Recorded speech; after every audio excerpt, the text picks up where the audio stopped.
On a une petite heure à passer ensemble autour de l'archivage électronique. Pourquoi est-ce aujourd'hui une nécessité et puis quelles solutions privilégier? Parce qu'il y a plusieurs solutions envisagées selon qu'on est une grosse entreprise ou une plus petite. Donc, pour l'instant, en attendant Hervé Streff, qui est directeur stratégie digitale chez Xeliance, eh bien, Pierre Fuseau, qui est président du groupe CERDA. Bonjour Pierre. Bonjour Eric, bonjour à tous. Et Marc Balidier, qui est PDG d'OpenBee. Bonjour Marc. Bonjour, bonjour à tous, bonjour à tous. Alors, bon, on attend un tout petit peu Hervé, mais peut-être c'est l'occasion de présenter chacun en quelques mots. Pierre d'abord, Marc ensuite, CERDA, le groupe CERDA Archimag. Moi, je connais, mais peut-être certains qui nous écoutent ne connaissent pas. Pierre, je te laisse la parole. Oui, merci. Un groupe CERDA Archimag, c'est un groupe centré sur le management de l'information, sur l'ensemble du cycle de vie. Et il y a à la fois Archimag, ES, la formation et le consulting en termes d'accompagnement au changement également. Voilà, on est très, très engagé en termes de modèle de perma-entreprise. Donc ça fait partie effectivement depuis 3-4 ans de nos engagements sociétaux et planète. Et donc, on est très, très fiers effectivement de partager ça avec vous. Merci Pierre. Marc, alors je vais en profiter parce que j'ai quelques slides que je vais charger tout de suite, que vous allez pouvoir commenter pour nous présenter OpenBee pour ceux qui ne connaissent pas. Merci Eric. Donc OpenBee est un éditeur logiciel que j'ai fondé en 2008.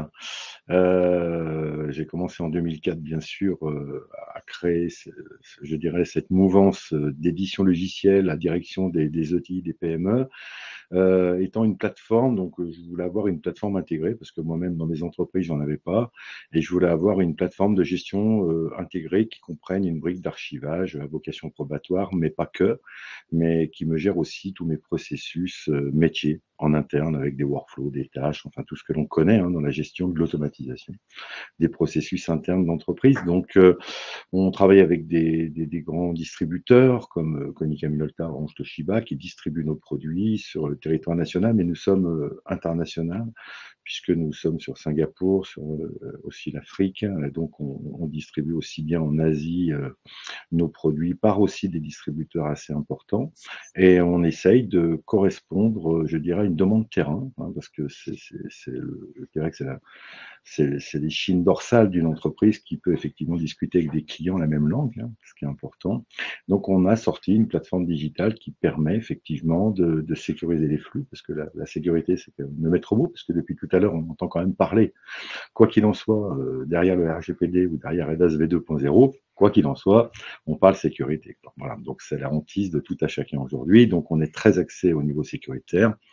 Nous sommes un éditeur normé. On est normé en premier lieu ISO 27001 sur le code, l'infogérance, la hotline. Donc, on a étendu la 27001, qui est une norme sécuritaire, que certains certainement connaissent, à différents, je dirais, étages de la fusée de l'entreprise pour mettre en sécurité effectivement nos clients et bien sûr nous-mêmes se diriger sur des processus internes reflétant la norme. Voilà, donc ce qui permet d'éviter beaucoup de trous de sécurité, que ce soit dans le code ou autre. Et puis de l'autre côté, on a développé des usages sur cette plateforme qui correspondent aussi bien pour les administrations que pour les entreprises privées à des usages concrets du quotidien que l'on appelle tous les jours. Donc aujourd'hui, on essaye de diminuer bien sûr la circulation des emails de par l'automation de cette plateforme qui va éviter la transmission de pièces jointes. On va éviter les bannets de papier, on va éviter la transmission verbale à la machine à café qui va s'oublier très peu de temps après. Donc on va essayer d'améliorer le quotidien du collaborateur. Et nous, notre ADN, c'est d'écouter les collaborateurs chez nos clients. Nous avons plus de 5000 clients. Et puis à partir de là, d'essayer de faire correspondre notre plateforme à leurs attentes dans différents domaines d'activité. Voilà. Très bien. Merci Marc.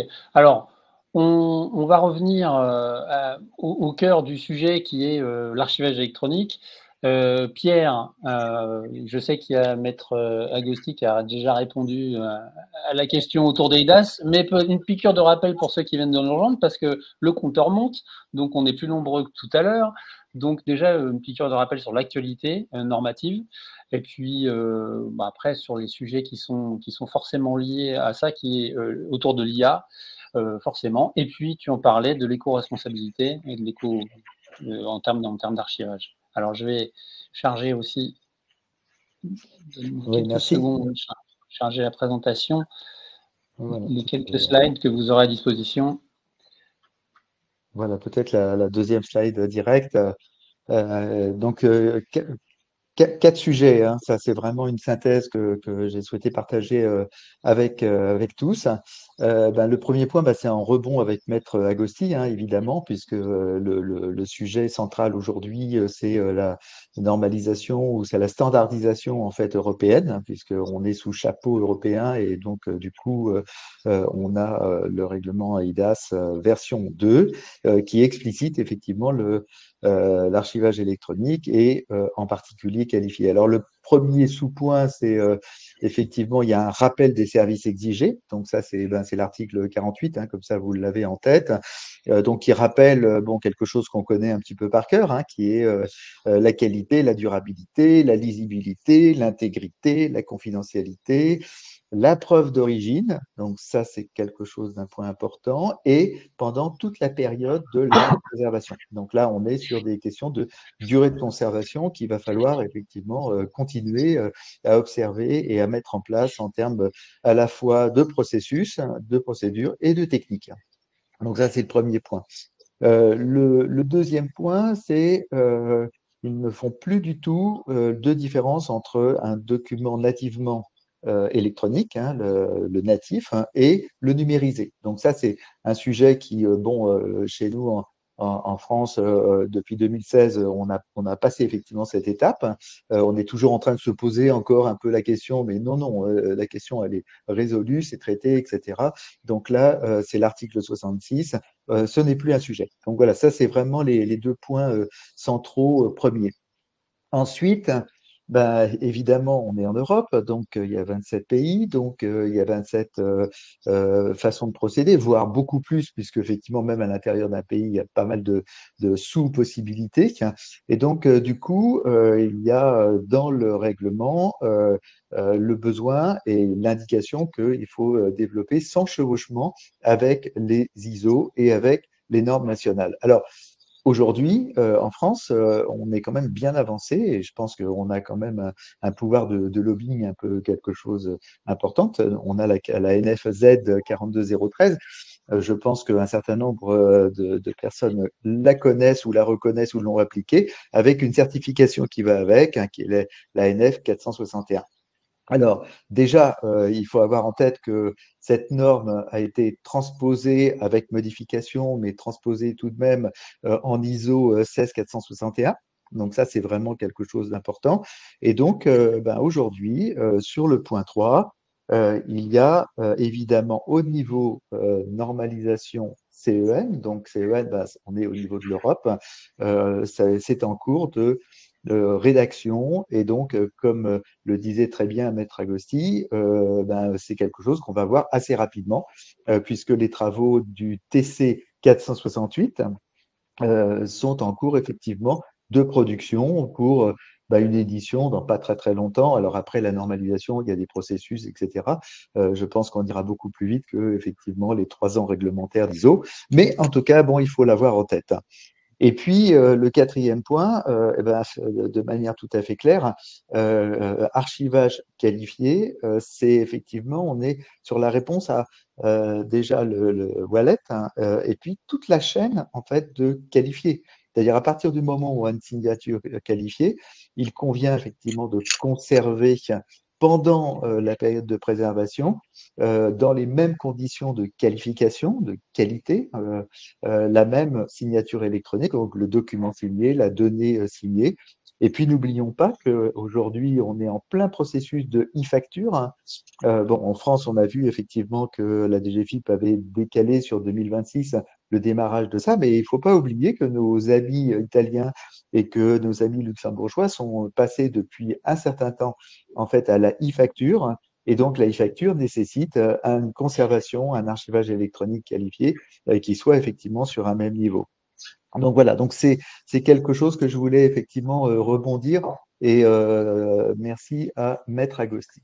Alors ça, c'est le premier point. Le deuxième point, Ça, c'est quelque chose qu'il faut avoir en tête, hein, et en tant que Français, on a été un petit peu entre nous, entre guillemets, et en Europe, il y a pas mal de choses qui se sont développées, et donc ça démarre en 2011, 2014, et en fait, l'Europe a commencé à construire ce qu'il appelle des building blocks. Donc, il y a le building block signature électronique, c'est ce qu'on appelle la connectivité électronique, donc le cadre de confiance européen électronique. Donc, dans ce cadre de confiance, un des building blocks, c'est l'archivage électronique. Et ce building block, il est alimenté avec ce qu'on appelle le e-archiving initiative, donc un projet qui s'appelle e-arch, et donc qui a véritablement démarré en termes de fonctionnel en 2018-2019 et qui aujourd'hui est en phase de dissémination. Alors, je voulais partager ça avec vous parce que c'est encore peu connu. Ceci étant, on est sur de l'interopérabilité entre plusieurs ensembles et plusieurs types de connaissances. Et donc, c'est les échanges d'informations au niveau de l'Europe pour construire effectivement ce cadre de confiance. Voilà, donc ça, c'est un point important. À noter que effectivement, les métadonnées sont un petit peu différentes de celles des Français. Et donc, il faudra effectivement y porter une attention. Alors, le petit point d'éco-responsabilité, vous connaissez maintenant les engagements de groupe Serdar Archimag. La question, et c'est contre-intuitif, c'est bon, le SAE, c'est sur des data centers, c'est connecté, ça consomme, ça consomme de l'énergie, etc. Donc, d'où probablement quand on a du papier, c'est beaucoup mieux. Et voilà. Alors, il faut être factuel, il faut pouvoir calculer ça. Et donc, on est parti effectivement sur le référentiel qu'a publié Serdar Archimag, et je vous invite à pouvoir le télécharger parce qu'il est en open source. Et donc, j'ai comparé, j'ai rapporté en fait un calcul sur un fichier d'un mégaoctet, l'équivalent en papier, l'équivalent en électronique, etc., conservé pendant 5 ans. Donc, je préférais effectivement partir sur 5 ans, mais après, sur de l'archivage, ça peut être 50 ans, ça peut être 10 ans, etc. Et comme il y a une valeur haute et une valeur basse, j'ai pris le parti de prendre une seule valeur, la valeur basse. Voilà. Après, il peut y avoir des fonctions.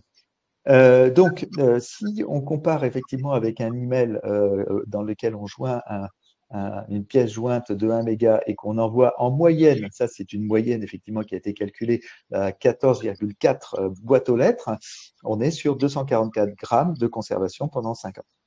Premier élément. Deuxième élément, je mets en GED. Donc la marque me démentira pas avec effectivement le volet GED. Donc je mets en GED et j'envoie, je communique avec des liens en fait, et avec des liens URL, etc., qui permettent de retrouver. Donc je stocke une fois avec sa redondance de sécurité évidemment, et donc j'ai 17,7 grammes. Donc j'ai 13 fois moins que une conservation en email. Donc on a déjà un progrès. Et puis ensuite, si je transpose effectivement, j'archive en système d'archivage électronique, le SAE, sur une durée beaucoup plus longue, toujours sur 5 ans, j'arrive pour mon méga avec 0,8 grammes. Et donc ce 0,8 grammes est par rapport à la JET 22 fois moindre et par rapport à l'email à 305 fois moindre. Voilà. Et puis après, me direz-vous, bon, bah oui, mais le papier, quid du papier? De manière très, très contre-intuitive, et le tout étant effectivement de calculer selon la méthode carbone 4, c'est-à-dire du bilan carbone avec tous les scopes, hein, les 3 scopes qui ont été démultipliés dernièrement.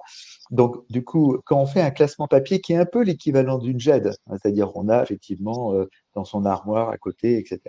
Donc, on se retrouve effectivement avec 2,5 kilos donc 51 fois plus chargé que sur la GED. Et quand on fait un archivage papier, alors évidemment, c'est moindre que dans le classement qu'on a en proximité, on descend à 54 grammes, donc soit 67 fois plus qu'un système d'archivage électronique pour la même durée, en fait.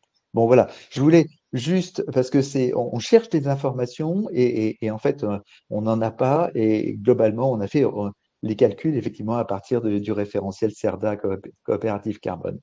Donc voilà, je voulais partager avec vous le fait qu'on est en éco-responsabilité dès lors effectivement qu'on a un processus d'archivage et d'archivage électronique.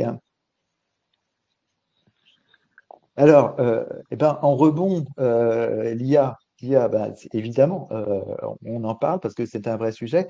Alors, c'est un premier sujet. Pourquoi on en parle quand on parle d'archivage électronique? Ben, tout simplement parce que l'archivage électronique, qu'est-ce qu'on met dans un archivage électronique? On ne va pas mettre n'importe quoi, n'importe comment. Il y a des processus de dépôt, des processus de contrôle, de vérification.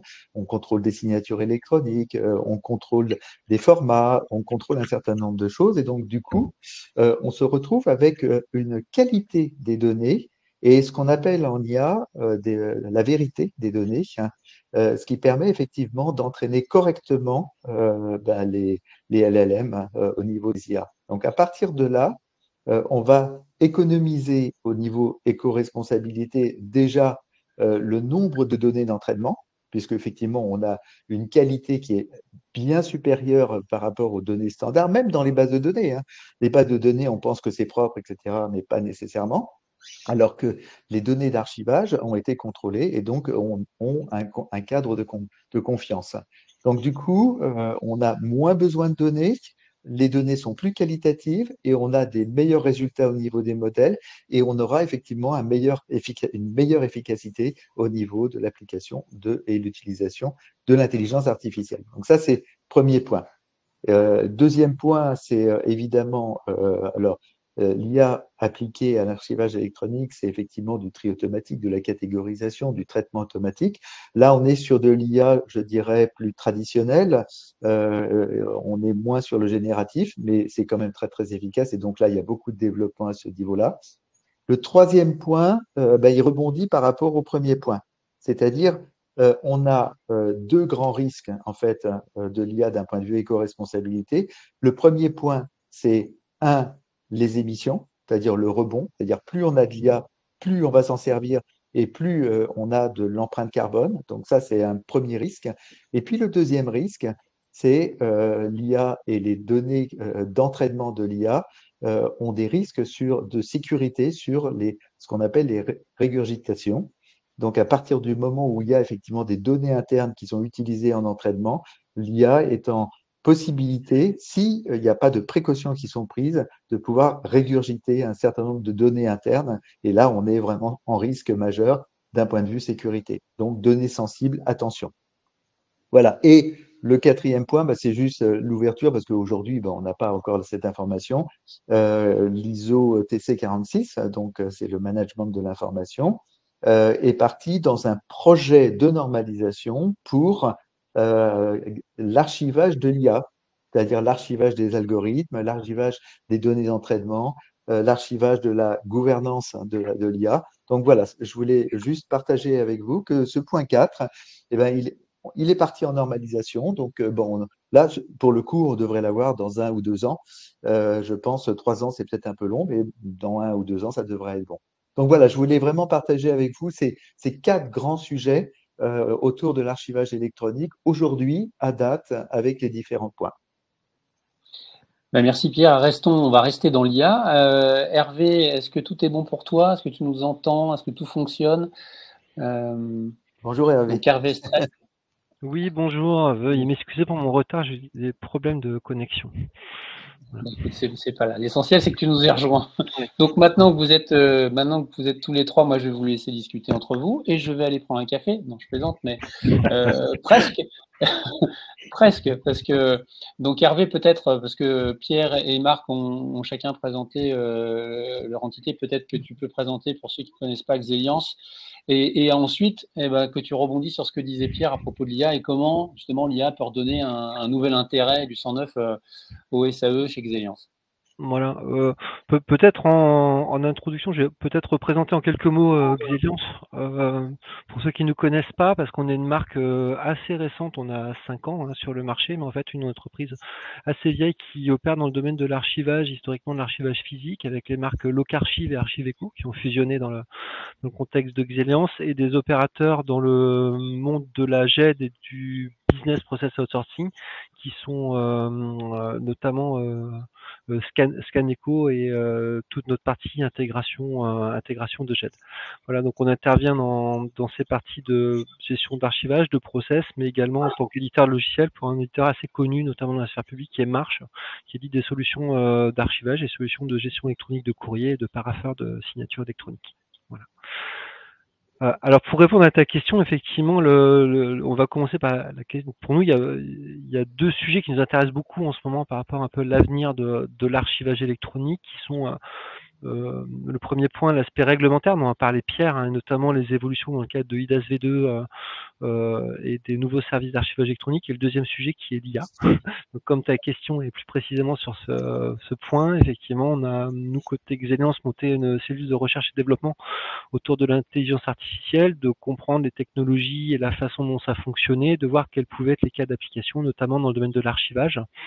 Ce qu'on a vu comme cas d'application les plus intéressants, et pour faire simple, parce que c'est vraiment un sujet tentaculaire, c'est qu'on a des applications assez concrètes sur l'entrée et sur la sortie. Donc l'entrée, c'est tout ce qui est gestion des versements et comment on peut améliorer la façon de classifier, structurer, indexer la donnée de manière à pouvoir l'exploiter proprement derrière. Donc là, on travaille beaucoup sur ces points-là et c'est vrai qu'on a beaucoup de questions de clients qui interviennent sur le sujet du vrac numérique, par exemple.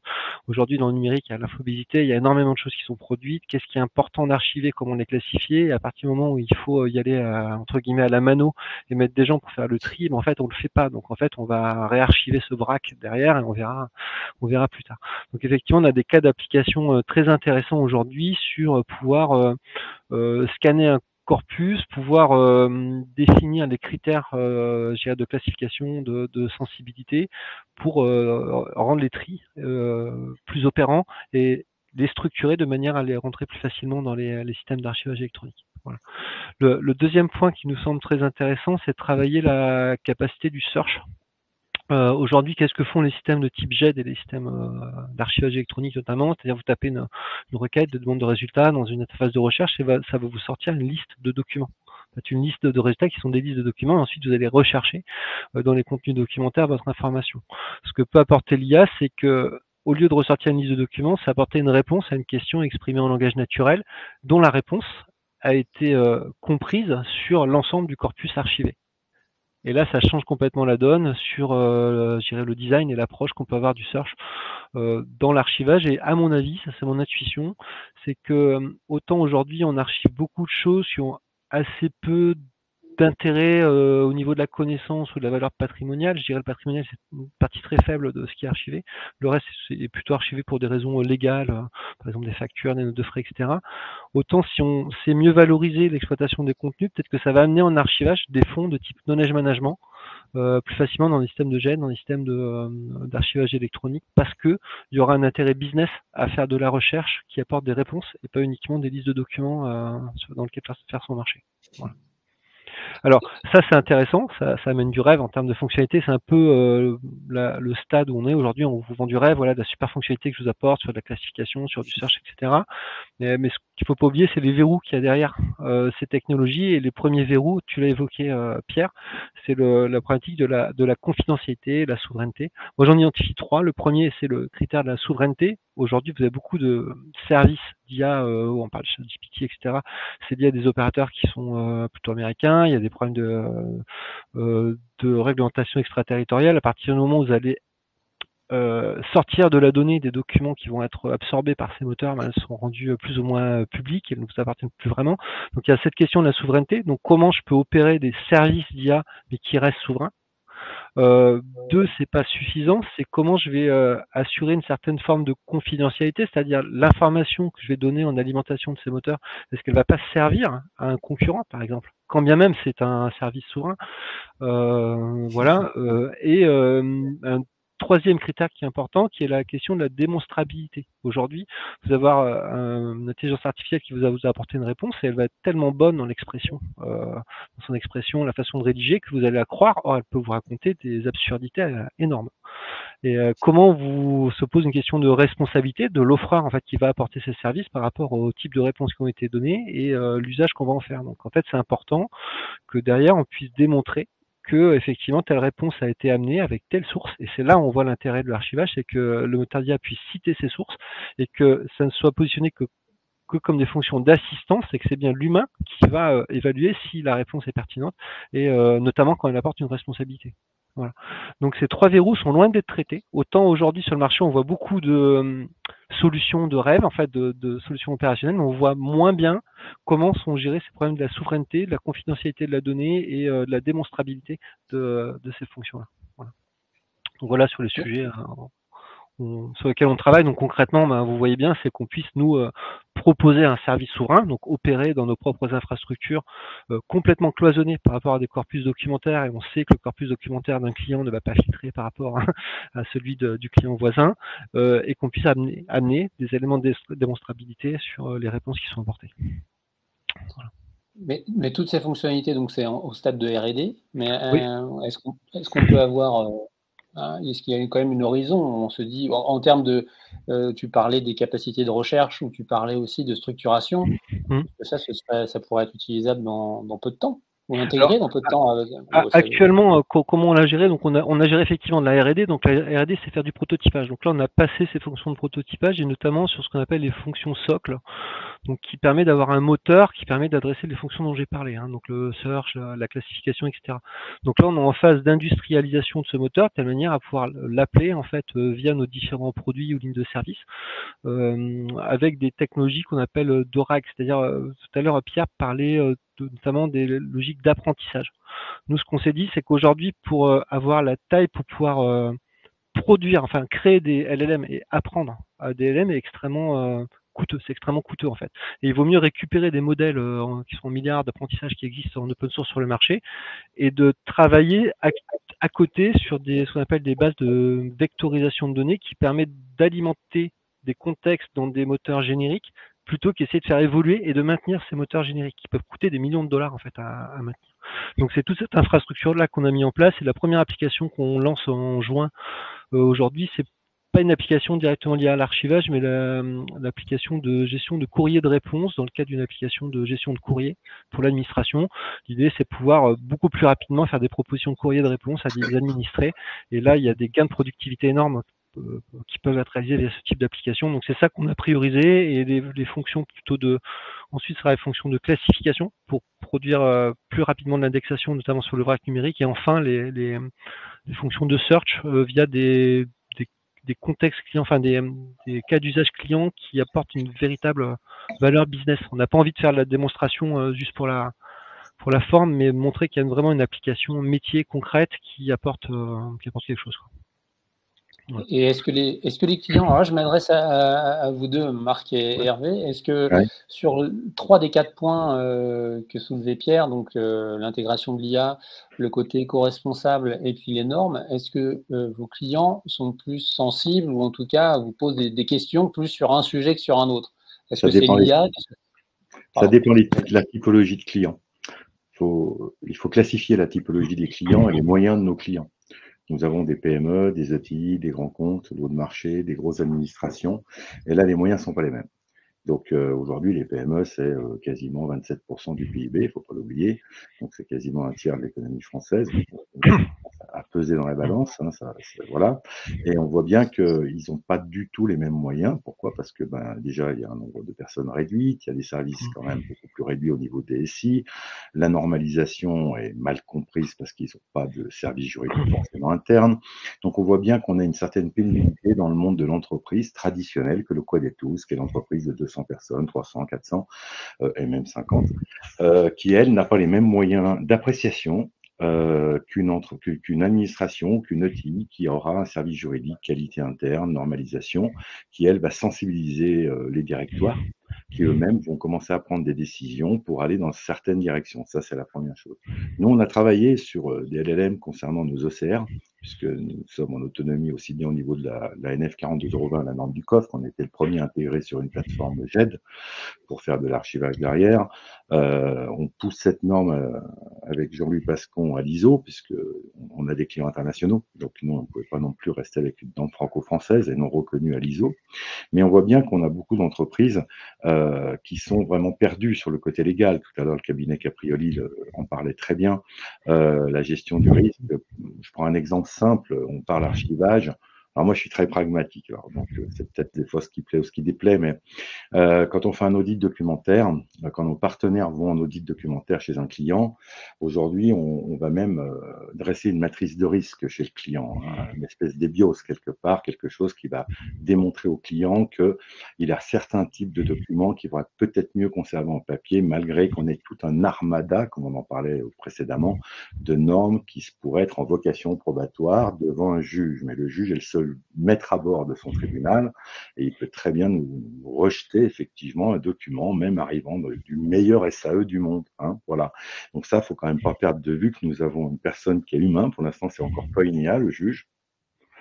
Pour l'instant. Et de l'autre côté, du moment que c'est une personne qui effectivement a des affects, va pouvoir remettre en doute la véracité et l'origine du document. Donc, moi, je dis souvent à mes clients du pragmatisme dans l'IT. Ça fait 42 ans que j'ai mes entreprises dans le domaine de l'IT, mais il faut quand même garder un peu les pieds sur terre. Il faut du pragmatisme. Et je dis souvent à mes clients, écoutez, un contrat de désamiantage, par exemple, on peut avoir un recours à 35 ans, quoi. Voilà, hein, donc, ou 30 ans, on peut être appelé. On ne sait pas sur un bâtiment qui a été construit il y a 30 ans, et là, on a des pathologies qui se déclarent 20 ans après. Qu'est-ce qu'on fait?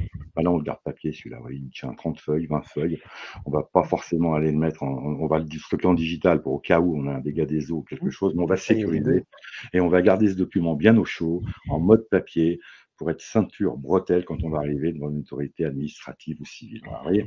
Donc, on parle effectivement, nous, on a intégré des LLM et je rejoins Hervé, c'est très coûteux de faire des modélisations parce que il faut des tonnes et des tonnes de documents. Nous, on travaille sur la facture entrante puisqu'on est dans la liste des PDP, donc on va offrir un service de dématérialisation de factures vers la DGFiP. Et on voit bien que depuis nous 6 ans qu'on travaille sur notre propre développement d'OCR, on voit bien que les LLM étaient très coûteux parce que nous, on a les langues asiatiques, arabes, françaises, enfin, oui, donc on a 12 langues. Et trouver des modèles de facture, vous voyez, pour une PME, quoi qu'il en soit, vous voyez, en 12 langues avec au moins 5-10 000 documents intégrés dans ces modèles, c'est mission impossible. Autrement, les coûts sont simplement astronomiques et sont pas, je dirais, on ne peut pas les assumer, il n'y a aucune réalité économique. Voilà. Donc, il est vrai que l'IA, sur la souveraineté numérique, nous on fait partie du GINUM avec notre partenaire Orange et on travaille aussi en collaboration avec InnovLab au niveau d'Orange pour la R&D concernant l'IA sur le poste de travail du collaborateur. Et il est vrai que on voit bien que la souveraineté numérique, elle passe déjà par la difficulté de la reconnaissance et de l'enrôlement du collaborateur. Donc, on a une problématique et quand on voit EDAS 2.0 qui parle de portefeuille d'identité numérique, vous voyez, c'est pas anodin. Alors là, on s'adresse plutôt aux particuliers, mais par contre, dans le monde de l'entreprise, la délégation de pouvoir est un vrai problème. Et donc, quand on parle de délégation de pouvoir, cela veut dire que je vais pouvoir donner une délégation d'envoi de la déclaration de TVA en télédéclaration de collaborateurs du service financier. Si demain matin on a un problème, il va bien falloir prouver que c'est vraiment ce collaborateur-là et qu'on n'a pas usurpé son identité lors du dépôt de cette déclaration. Vous voyez. Donc aujourd'hui, on n'a pas assez creusé la délégation de pouvoir dans le monde du digital et dans le monde du numérique, et surtout l'enrôlement. Donc, qui dit délégation de pouvoir, dit pouvoir identifier la personne qui a le pouvoir. Ouais. Donc, aujourd'hui, on est très léger là-dessus, on le sait tous, parce qu'on sait très bien que les doubles authentifications, donc le 2FA et autres, a des limites.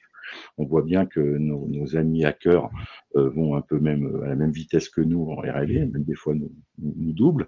Donc, on sait très bien que là, on a un gros trou dans la raquette. Donc, effectivement, là, c'est quelque chose qui va falloir être travaillé. Alors, nous, on a sorti une V7, là, pour 2 raisons sur notre plateforme. La première, c'est qu'on s'est aperçu que dans la GED et dans le SAE, on avait un manque de connectivité avec les outils métiers de l'entreprise. Pourquoi? Parce que quand on déverse de l'information dans un système en SAE ou une GED, hein, puisque la GED peut être à la fois GED plus SAE, vous voyez, donc on a les deux côtés de la force. Donc la GED est très fonctionnelle dans l'entreprise, elle fait circuler l'information, elle permet de créer des workflows, de créer des alertes, de gérer du versionning, donc on sait sur quoi on travaille, comment.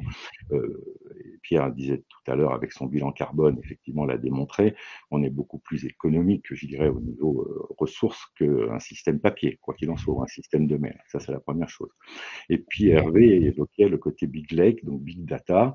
On a de l'info qui se balade partout, donc c'est quand même bien de la centraliser, de commencer à la valoriser, parce que cette info, elle est valorisable. Elle est valorisable. Donc on a sorti, nous, une V7 avec ce qu'on appelle des widgets, enfin un tableau de bord personnalisé par collaborateur dans les PME ou les ETI. Pourquoi? Parce que chaque collaborateur a besoin d'indicateurs propres à lui, à son métier. Malheureusement, ces indicateurs ne sont pas forcément dans la GED. Ils peuvent être dans la GMAO, ils peuvent être dans le CRM, dans le RP, dans un logiciel métier développé spécifiquement pour cette profession. Et donc, nous avons besoin d'aller extraire des données et de les regrouper ensemble afin de donner une vision au collaborateur de l'état de sa journée. Ouais.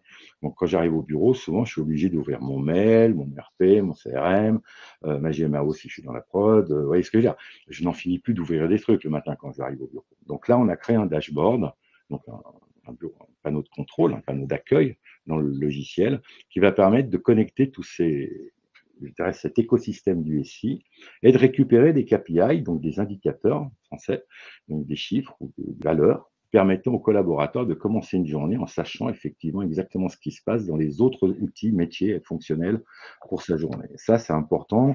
Si on veut une hygiène, je dirais aujourd'hui numérique, une hygiène de données, c'est important d'aider le collaborateur à lui amener la donnée et pas qu'il aille la chercher pour la dupliquer en la conservant dans son espace propre ou dans sa GED. Vous voyez, l'erreur qu'on fait tous, c'est qu'on crie après tout le monde en disant mais vous vous rendez pas compte, on duplique les infos, il y en a un peu de partout, c'est ce qu'on entend souvent dans les PME ou même dans les ETI, même dans les grands comptes, parce qu'on a aussi des grands comptes comme clients et on voit que ça se passe pareil que dans les PME, des fois même pire. Mais il faut se dire que le fait de ne pas faciliter l'accès à l'information avec nos plateformes de démat, d'accord, et de ne pas aller effectivement récupérer cette information dans des systèmes isolés, d'accord, du SI, mais qui sont vraiment purs et métiers pour l'entreprise, c'est une grosse erreur. Pourquoi? Parce que le collaborateur, lui, il a un PC, il a un espace de travail sécurisé, et à partir de là, il va prendre toutes les données qu'il peut prendre, qui vont peut-être lui servir pour demain. Vous voyez, donc, il va stocker de l'information en se disant non, ça, j'en aurais peut-être besoin, donc je l'enregistre. Voilà. Et ça, c'est l'erreur qu'on a fait, je dirais, nous, sur la démat, parce qu'il faut quand même aussi balayer dans notre porte. On aurait dû se préoccuper de l'interconnexion, je dirais, au moins à peu près d'ici une dizaine d'années. Voyez. Donc, si on remonte à il y a 10 ans, déjà, on avait beaucoup de systèmes hétéroclites dans les entreprises. La gestion de la trésorerie, la gestion de la comptabilité, le RH, voyez, il n'y a rien qu'au niveau du service administratif de l'entreprise ou de la collectivité, on voit bien qu'on a une multitude de logiciels. On est obligé d'aller récupérer des données de partout et essayer de les centraliser chez nous et après d'en faire des Excel souvent pour sortir des tableaux consolidés. Donc ça, c'est une erreur, on l'a vu, on l'a compris. Donc on a sorti une version qui est unique là aujourd'hui sur le marché qui permet une hyperconnectivité. Mais ça va même jusqu'au, Père tout à l'heure parlait du RSE, puisque nous, OpenBee, le RSE, c'est notre ADN, puisque quand j'ai monté OpenBee, j'ai tout de suite défendu un toit pour les abeilles. C'est une petite histoire qui m'est arrivée à nos bureaux de Pékin, où en Chine, je voyais des gens qui pollinisaient sur des arbres.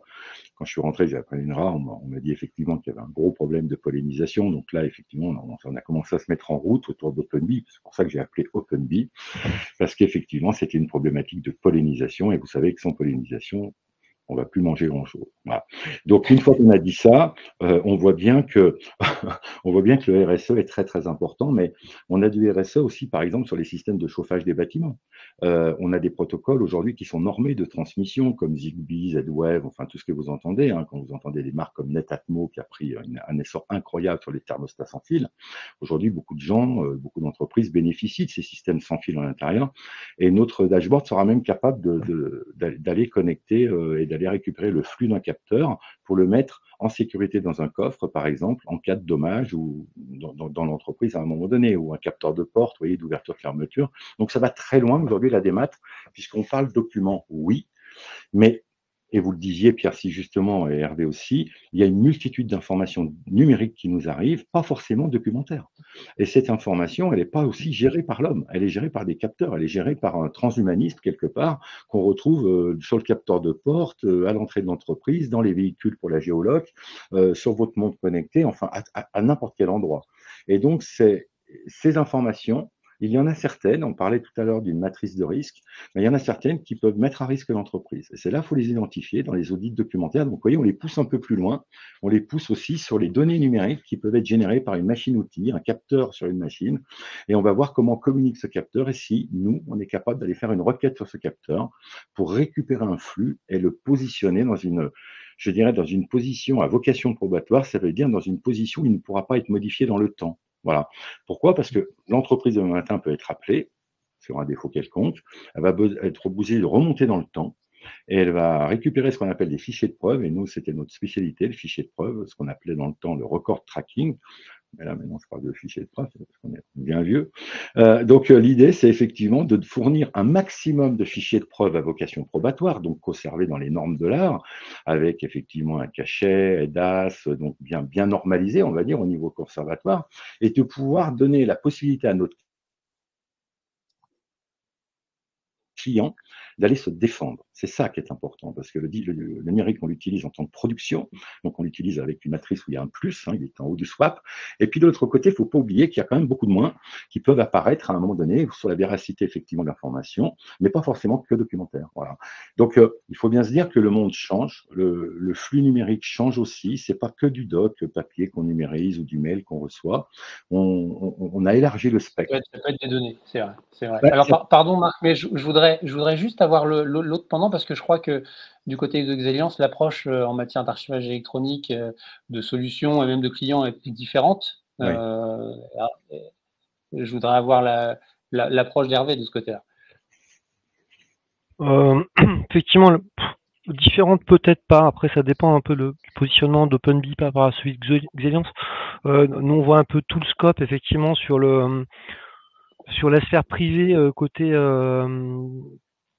PME, ETI. C'est quelque chose qu'on adresse assez peu. Globalement, parce qu'en fait, ils se satisfont beaucoup de solutions de type SharePoint online, etc. Et la dimension probante et juridique les importe peu, sauf s'il y a un cadre particulier, comme par exemple la facture, là où il y aura une obligation de s'y conformer. On va le voir beaucoup plus sur nous, une cible de clientèle qui est privé ou public, qui est lié à des contenus sensibles. Donc on va parler de l'aéro, la pharma, l'armement, etc. Où là, c'est des secteurs extrêmement réglementés, où effectivement, là, c'est même pas une option. C'est-à-dire qu'il faut avoir des démarches d'urbanisation pour pouvoir stocker des fichiers. Et c'est vrai qu'on a été confronté à la même problématique que Marc, qui est la problématique d'interopérabilité. C'est-à-dire que quand bien même on a des systèmes d'archivage électronique, des coffres performants, globalement, le temps d'interfacer avec les SI, et plus l'entreprise est grosse, plus c'est long, ou l'administration est grosse, plus c'est long. Et là, on a aussi investi de manière massive ces dernières années dans une interopérabilité avec un produit qu'on appelle Xeliance Data Hub, qui a vocation à être un intermédiateur de flux entre des systèmes producteurs, des systèmes d'archivage, des systèmes de GED, etc. En ayant des batteries de connecteurs, je dirais, sur étagère, qui vous permettent de vous connecter à un SAP, un CJ, un SIRH, enfin tous les produits du marché, mais également faire en sorte que les structures de développement des clients aient pas, par exemple, à parler CEDA, c'est-à-dire quand j'ai un développement maison sur un produit, que j'ai pas à demander à mes équipes de produire un XML au format CEDA pour pouvoir le rentrer dans le système, parce que là, vous prenez 6 mois à 1 an de projet à chaque fois. Donc là, notre philosophie, c'est de dire, donnez-nous ce qui sort de votre service producteur, on fait notre affaire de faire les transformations et faire en sorte que ça parle avec nos produits, et ce produit-là est également proposé à nos intégrateurs qui disposent d'un studio qui permet de pouvoir développer des connecteurs ad hoc quand ils en ont besoin. Donc on a eu un peu la même stratégie que Marc, en fait, faire un vrai focus sur l'interopérabilité, parce que ça sert à rien d'avoir des belles solutions si en fait vous n'avez pas de volume qui rentre à l'intérieur. Voilà. Et aujourd'hui, c'est aussi vrai pour les gros comptes, en fait. Ce que tu disais, Hervé, est vrai. Et le plus dur aujourd'hui pour nos clients, quelque part, quel qu'il soit, parce qu'on intervient nous dans toutes les strates, aussi bien effectivement sur le haut du bas de marché. Moi, j'aime bien la PME parce que j'en viens et j'en suis. Donc, voilà, donc c'est un ADN quelque part, et avec nos moyens. Mais la facture électronique arrivant au niveau de l'Europe, Pierre a évoqué le sujet tout à l'heure, nous allons être PDP, donc on va gérer du flux. On va se confronter à de plus en plus je dirais, d'analyse fine pour aider l'entreprise. Vous voyez, donc ça, c'est un job quelque part. Alors avant, on avait des produits de BI. Ok, donc ces produits de BI, on les connaissait, il y en a une multitude, et on les utilisait moi-même. Hein, j'utilisais le Q-Link, enfin, vous voyez, donc des produits traditionnels du marché, et on programmait nos produits pour extraire des données assez pertinentes de partout, les consolider, et puis voir ce que ça donnait. Bon, ça c'était avant. Demain, avec la facture électronique, donc vous allez avoir des flux qui vont arriver. Alors, soit ils vont arriver au format facture X, donc là c'est un nouveau flux. Enfin, c'est un flux allemand à la base, hein, César Ford, mais grosso modo, on l'a réadapté. Et aujourd'hui, dans ce flux, vous avez toutes les informations nécessaires concernant la régulation de la DGFiP exigée sur une facture électronique, c'est-à-dire article 286 du Code général des impôts, avec effectivement le Code du commerce derrière, dans lequel vous devez avoir, je dirais, absolument des éléments vitaux pour que votre facture puisse être acceptée. Voilà, ce qui n'était pas le cas encore auparavant. Vous envoyez une facture à un client, du moment qu'il y avait un montant, il ne regardait pas la légalité forcée de sa facture. Bon, là, si vous n'avez plus le numéro de sirène maintenant, si vous n'avez pas le numéro de sirène de votre client sur votre facture, désolé, le système ne le prendra pas. Donc, vous ne pourrez plus effectivement vous faire payer. Et donc, on arrive dans quelque chose où les plateformes de GED, qui seront PDP ou non, hein, donc le problème n'est pas forcément d'être PDP comme nous ou pas, mais c'est-à-dire que ces flux-là, ils vont aller plus loin parce qu'on va être obligé de gérer la véracité de l'acte de commerce qu'on appelle la piste d'audit fiable. Et donc, aujourd'hui, la piste d'audit fiable sur un système, soit que ça soit un SAE ou une GED, le jour où vous avez un contrôle fiscal, il faut bien ressortir la véracité de l'acte de commerce. Mais malheureusement, en comptable, on n'a pas la totalité de l'histoire de l'acte de commerce. Un acte de commerce, il commence par un devis, il va se matérialiser par un bon de commande, il va se matérialiser par des bons d'intervention, comme ferait peut-être Hervé quand il intervient dans ses comptes, ou nous, on fait effectivement des bons d'intervention et des factures d'intervention, d'accord, de développement ou autre. Et puis après, bien sûr, par je dirais un PV de réception du client et bien sûr un paiement. Vous imaginez le nombre de sources différentes là, rien que pour la piste d'audit fiable exigée par la DGFiP. Vous imaginez pour la PME Robert Durand avec ses 150 bonhommes dans ses ateliers de décolletage ou d'injection plastique. Vous imaginez la difficulté pour ces gens-là. Et donc, nous, on est là pour essayer de les aider. C'est notre ADN, hein, mais grosso modo, on voit bien qu'il y a quand même un gouffre entre le terrain, donc les PME, ce qu'elles vivent au quotidien, les besoins, les administrations que l'on a aussi, on voit bien les moyens dont ils disposent, et puis bien sûr la régulation qui se met en place, et on court après la régulation, vous voyez, on ne court pas devant. C'est-à-dire que les régulations arrivent, et puis après, l'effort est à faire, hein, c'est comme d'habitude. Donc là, la sanction risque quand même d'être assez importante, puisque le futur du contrôle fiscal sera sur la piste d'audit fiable, la véracité de l'acte de commerce. Pourquoi? Parce qu'ils auront déjà tout. Ils auront votre TVA, ils vont consolider, ils vont vous-même la pré-remplir. Donc, vous aurez une TVA qui va vous être suggérée, une déclaration. Et donc là, il va falloir effectivement, en cas de contrôle, prouver que l'acte de commerce a été réel et sérieux. Ça, c'est la part. Et alors, donc, je veux bien intervenir en fait en rebond, si tu veux bien. Parce que là, tu parles de piste d'audit fiable sur ce qui est un des flux, hein, qui est la facture. On a une réflexion un peu plus large sur tout ce qui est gestion des parcours de consentement en général, en fait, qui rejoint la notion de piste d'audit fiable. C'est-à-dire qu'on se rend compte aujourd'hui que la problématique d'archivage n'est pas tant d'archiver un contenu d'information, parce que ce contenu d'information, il est aussi par ailleurs dans d'autres systèmes généralement. En fait, on va archiver plutôt pour des besoins légaux, mais un des nouveaux enjeux qu'on voit aujourd'hui, c'est de pouvoir se dire, il y a quelque chose qui a été signé à un moment ou consenti à un moment, qui va avoir des durées de conservation longues, et qu'est-ce qui me dit que dans 20 ans, ce document a été signé conformément aux règles de l'art. Et ça, c'est un vrai sujet, parce qu'en fait, on voit qu'aujourd'hui, dans tous les procédés de signature qui existent, en fait, il y en a assez peu qui sont utilisés à des niveaux élevés, et notamment des niveaux qualifiés, qui est un peu le niveau qui garantit que c'est la bonne personne qui a signé au bon moment. Hein.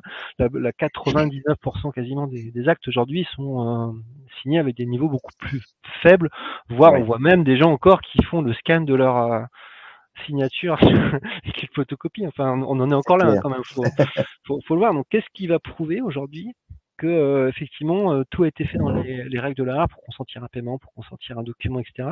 Donc on a travaillé justement avec la Fédération des tiers de confiance sur la gestion des parcours de consentement en insistant très fortement sur la nécessité d'archiver les contextes et les contextes de preuve et que ces contextes de preuve soient également intelligibles. On a pu voir aujourd'hui dans certains cas des parcours de consentement ou de souscription, d'onboarding de clients, etc. qui sont parfaitement conformes, très très compliqués, faits par des gros opérateurs, mais en fait qui sont rejetés par les magistrats, en fait par les autorités, parce que c'est absolument incompréhensible. Quand vous allez rentrer dans les logs, vous allez rentrer dans des logs techniques au format JSON compréhensible uniquement par la personne qui l'a produit, etc.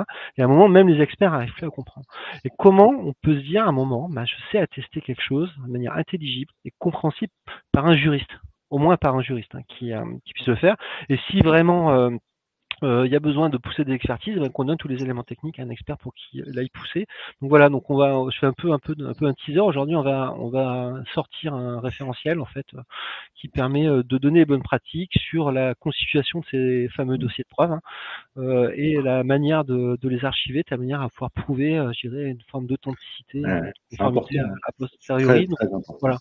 Donc en fait, c'est un peu dans la même lignée que mais c'est pas uniquement sur le flux de factures, c'est de manière un peu plus générique sur tout ce qui est. Mais tu as raison. Voilà. Nous, on travaille avec Universign, on tirait d'AS. Et effectivement, Universign, on l'a sélectionné parce que justement, nous, nos fichiers de preuves sont intelligibles parce que on travaille dans des domaines aussi comme toi, que ce soit la défense ou autre, entre autres dans le domaine de la santé. Il est vrai qu'on s'était déjà posé la question, donc nous, les nôtres, le record tracking, on l'a rendu intelligible. Donc effectivement, comme tu disais Pierre, Hervé, c'est très important de fournir un document où un avocat comme le cabinet Caprioli est capable de ne pas perdre de temps dessus et de faire des allers-retours effectivement pour la compréhension de ce parcours. Et puis après, il faut faire attention parce que nous, on a été très surpris, et je ne dirais pas le nom, par un signataire électronique international. On a eu besoin d'un fichier de preuve pour un de nos clients et quand ils nous l'a fourni, on a été, mais alors, ils nous ont mis quasiment un mois pour le sortir. J'étais avec Jean-Luc Bascon sur ce coup-là, on en a discuté assez longuement et il est vrai que là, Universal, par contre, avait un process de fichier de preuve intelligible pour que nos clients puissent produire une information à une autorité qui va demander une preuve d'enrôlement ou une preuve de validation. Mais il y a un autre problème, Hervé, que je soulève, c'est par exemple dans le cadre de la PDP, parce que la PDP c'est quand même un sujet, quoi qu'il en soit, pour tout le monde, hein, on peut pas passer à côté. Comment va se passer l'état conservatoire? Alors là, ils sont en train de changer un tout petit peu d'orientation. Moi, je suis le mauvais trublion du jeu, moi, comme d'habitude. Mais l'augmentation de signature, c'est quoi? Donc, vous signez un document en signature électronique. Alors, qualifié ou pas, on s'en fout, mais grosso modo, vous avez effectivement une signature électronique sur un document. Ça veut dire que quand vous l'ouvrez avec un reader PDF, vous pouvez le voir en haut, hein, vous avez un petit bandeau qui va vous donner l'état de la signature, grosso modo, si elle est valide dans la date ou pas. Bon. Donc ça, un contrôleur fiscal, aujourd'hui, il n'est encore pas habitué, quand il vient faire un contrôle chez vous, à ouvrir un reader PDF pour vérifier effectivement si la signature est en cours ou pas de validité. Mais une signature électronique a un temps de validité, elle a besoin d'être augmentée. C'est-à-dire, on a besoin de retourner vers le tiers qui l'a produite ou un tiers EDAS capable effectivement de faire quelque chose pour qu'on ait une validité dans le temps. Et donc, au niveau de la DGFiP, moi j'avais posé la question en disant, c'est bien parce que la signature électronique en cas de contrôle fiscal, qu'est-ce qui se passe pour nos clients? Voilà, quelle va être l'expertise demandée à nos clients? Et là, il n'y a pas eu de réponse sur l'augmentation de la conservation dans le temps. Alors, moi, je suis pas vraiment d'accord avec l'approche, en fait. Je veux dire, quand Louis XVI a signé un acte, un édit il y a 400 ans, avec son sceau à la cire, est-ce que vous croyez que tous les 3 ans, il y a quelqu'un qui est venu remettre un autre sceau derrière pour valider que Louis XVI? Donc, c'est pas vrai. En fait, une signature est valide ad vitam. C'est le certificat qui peut être valide comme votre carte d'identité. Elle est périmée. C'est pas parce que votre carte d'identité est périmée que tous les chèques que vous avez signés en montrant votre carte d'identité peuvent être réfutés. Donc attention, c'est pas une signature n'est pas révocable en fait. Dans le fond, c'est le certificat qui est révocable. Et ça, c'est un vrai sujet parce qu'aujourd'hui, on va en parler pour revenir sur le sujet de IDAS V2. Aujourd'hui, on va avoir un service d'archivage qualifié qui va être proposé. Comment on va pouvoir garantir effectivement la préservation et l'intégrité de ces documents signés. En gros, sur le marché au niveau mondial, il y a écoles en fait qui sont données. Il y a un qui propose une technique qu'on appelle effectivement d'enrichissement, c'est-à-dire en fait je vais sursigner quelque part les documents à partir alors certains le font à partir du moment où le certificat est périmé, c'est pas ce que dit la réglementation. Ce que dit la réglementation, c'est se dit à partir du moment où les clés de chiffrement, enfin les robustes de chiffre, de calcul d'empreintes qui ont été faites dans la signature ne sont plus jugées comme robustes. À partir du moment, par exemple, vous avez le SHA 512 qui est plus robuste, il va falloir passer en SHA 1026 et là, il va falloir rajouter une signature dessus. Donc c'est une méthode. Il y a une autre méthode également qui est de se dire, à partir du moment où j'ai mis mon document qui est signé aujourd'hui, là en 2024, dans un SAE, le SAE va lui calculer une empreinte et dans les nouvelles versions de la norme, il doit y avoir un système de maintenance cryptographique, notamment sur les robustesses d'empreintes. Donc c'est une autre méthode qui permet de dire je décharge cette problématique d'enrichissement sur le système d'archivage électronique à partir du moment où je fais de la préservation long terme. Donc on peut avoir deux stratégies différentes. Une qui consiste à se dire à chaque fois qu'un certificat est périmé ou qu'une calcul d'empreinte n'est pas bon, bah, je vais faire du sursignature, c'est-à-dire qu'un tiers va signer un document qui ne lui appartient pas en plus. Attention, on ne connaît pas quelles seront les méthodes des normes de signature dans 20 ans, mais je suis pas sûr que ce soit compatible. Ou alors, on confie à un tiers de confiance le fait de gérer cette maintenance cryptographique sur du très long terme. Et c'est un peu ces sujets-là sur lesquels on bat, et je pense que beaucoup de gens ne tu vois, le trou comprennent dans la pas raquette. l'impact technologique qu'il y a à rentrer dans des techniques d'enrichissement, notamment sur la préservation. Le trou qu'on a dans la raquette, malheureusement, et là-dessus, tu as raison, hein, dans le fond, tu as raison. Malheureusement, dans la forme, tu as tort. Parce que dans le Code général des impôts, on demande une signature en cours de validité. En cours de validité, tu vois. Et c'est là-dessus où on pose des questions. Ça n'a pas sens même d'un point de vue juridique. Eh ben oui, mais on pose la question, on n'a pas la réponse aujourd'hui. Tu vois, pour l'instant, on n'a pas la réponse dans le cadre de la réforme. Oui, c'est vrai que d'un point de vue réglementaire ou d'un point de vue technique, une facture n'est pas signée, il n'y a pas de consentement sur une facture. Elle est cachetée. Ouais. Et juste, je voulais intervenir effectivement très rapidement et rebondir sur ce que vous dites. Effectivement, on a les réponses technologiques, on a les réponses, le cadre qui est à préciser sur un certain nombre de choses. Hein, ça, je pense que vous l'avez témoigné. Et je rebondis sur ce que tu disais, Marc, c'est-à-dire aujourd'hui, on peut plus parler effectivement de documents où on est sur des données. Des données non structurées, semi-structurées, structurées, enfin, je veux dire, ce sont des données, en fait, hein, tout simplement. Donc ça c'est vraiment un point important, et donc il faut effectivement de l'interopérabilité, des orchestrateurs, etc., qui permettent techniquement, effectivement, de pouvoir échanger tout ça. Et la preuve de l'e-facture étant effectivement là pour le démontrer.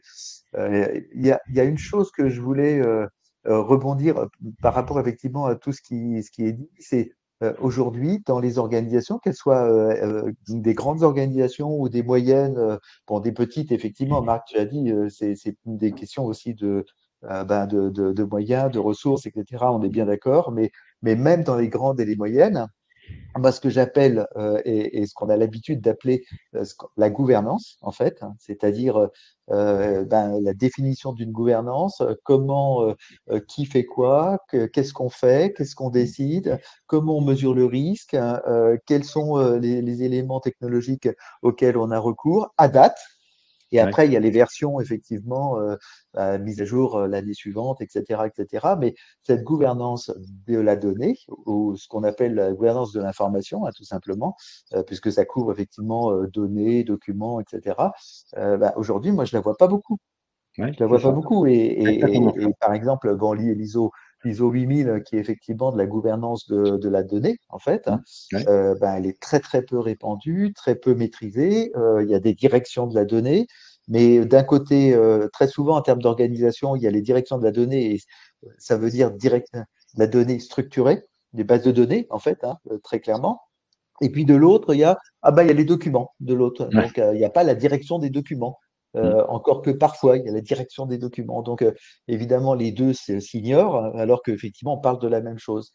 Donc, aujourd'hui, ce qui manque à notre avis, et puis par rapport au rapport qu'on fait effectivement depuis 10 ans sur la gouvernance de l'information, on démontre bien que ça va dans le bon sens, mais il y a encore du chemin effectivement à parcourir pour poser ce qu'on appelle tout simplement une gouvernance qui est dans les faits quelque chose de relativement simple. Hein. Ça veut dire il y a une personne qui doit s'en occuper quelque part, hein, et qui doit documenter et qui doit arbitrer avec effectivement des décideurs qui doivent valider telle chose ou telle chose.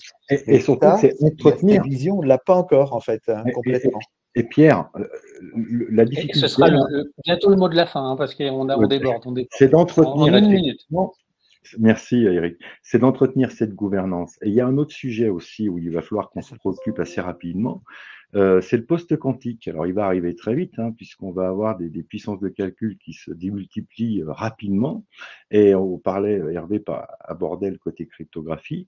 Les mots de passe aujourd'hui, la politique de mots de passe que l'on connaît sera totalement dépassée très rapidement. Et là, on va arriver à une problématique, effectivement, pour tout ce qu'on a archivé, tout ce qu'on a protégé. Et c'est là aussi la grosse préoccupation, je pense, à avoir, c'est de dire, tous les gens qui avaient du SAE, avec effectivement des anciens systèmes et qui les ont peut-être laissés en mode archive froide, comment effectivement on va recalculer et on va repasser sur ces… Et là, ça va créer un travail, ça va être pire que l'an 2000, l'histoire, parce que là, il y a quand même du volume, et Hervé le disait, ça devient très, très chronophage au niveau digital et numérique, on le voit bien, il y en a partout, ça grossit, ça enfle, et là, les gens, effectivement, qui ne se posent pas la question en tant qu'éditeur, hein, bien sûr, sur le post-quantique, autant l'IA est un domaine aujourd'hui, depuis maintenant 5 ans, 7 ans, que l'on aborde sur les réseaux neuronaux, nous, depuis 10 ans, avec les OCR, on est obligé, mais on voit bien que le post-quantique, quand on regarde ça, on a des grands yeux, hein. On a quand même des grands yeux. Mais il est vrai que l'archivage, aujourd'hui, est un sujet où on fait gagner de l'argent à nos entreprises, c'est évident, pareil pour la GED. C'est vecteur effectivement de retour sur investissement. Et puis il y a un truc, moi ça serait mon mot de la fin, c'est qu'il faudrait que le législateur commence à calculer un capital digital de l'entreprise qui se retrouve dans les bilans financiers des entreprises.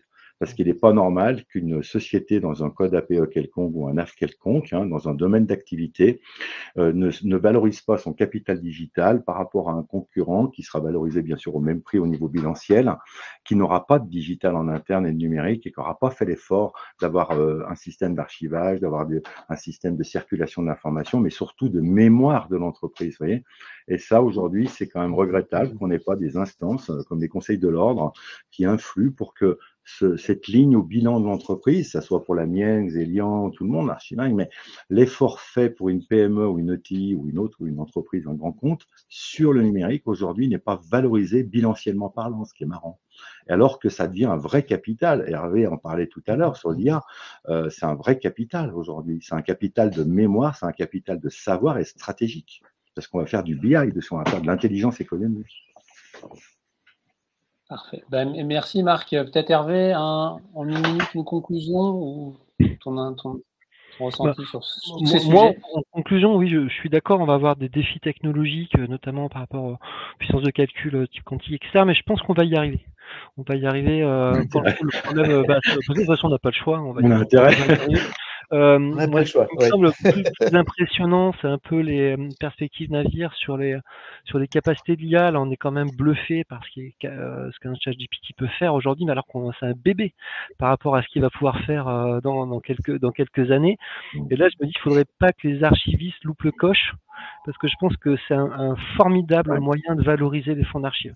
Et que les fonds d'archives sont un formidable moyen d'enrichir la connaissance de ces IA, et ça pourra apporter, à mon avis, beaucoup de choses à l'humanité si c'est géré proprement, dans le respect des règles démocratiques, en respectant la propriété intellectuelle, la souveraineté, la confidentialité, le RGPD, etc. Et là, je pense que l'archiviste de demain a un rôle à jouer en étant médiateur justement dans ces mécanismes d'apprentissage, de gestion de la donnée, de sécurisation de la donnée. Voilà. Donc je pense qu'il va y avoir un changement de métier, il ne faut pas louper le coche. Il y a eu un changement de métier entre l'archiviste papier et l'archiviste électronique qui était assez difficile. Aujourd'hui, il ne faut pas que l'archiviste électronique se laisse dépasser par l'IA, c'est maintenant qu'il faut s'y mettre. Et Hervé, ce qu'on peut dire effectivement, c'est que les archivistes, en tant que tels, ils ont de l'or dans les mains, en fait, quelque part. Je pense, oui. Je pense parce que ceux qui sont l'intermédiaire entre les fonds et les technologies. Absolument. Eh ben, super, belle conclusion. Alors, merci à tous les trois, c'était riche, on a parlé de tas de sujets. Merci, je vous dis à une prochaine fois et je vais accueillir Timothée Dinglas de Finovox pour la dernière partie de cette journée. Merci messieurs. Merci à vous, bonne journée.